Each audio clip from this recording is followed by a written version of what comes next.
ఎవరు నా పాదములను పట్టుకుంటారో వారికి ఈ సంసారం అనేటటువంటి సముద్రము నడుములోతు మాత్రమే వస్తుంది.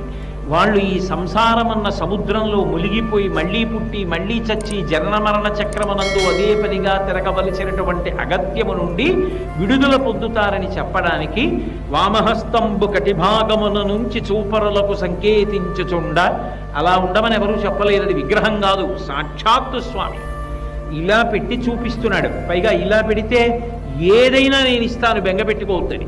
అందుకే లోకానికంతటికీ కూడా అన్నీ ఇవ్వవలసి వస్తే ఆ చేతితోనే ఇస్తాడు. అందుకే అభిషేకం చేసినప్పుడు ఆ చేతి మించి పడిన పదార్థాన్ని పట్టి తీర్థంగా ఇస్తూ ఉంటారు. అటువంటి పరమ దయ కలిగినటువంటి స్వామి తన కుడి చేతిని ఇలా పెట్టి పాదములు చూపిస్తూ ఉంటాడు. వెంకటేశ్వర స్వామి వారి యొక్క పాదములను మామూలుగా దర్శనం చేయడం కూడా అంత గొప్ప విషయమే.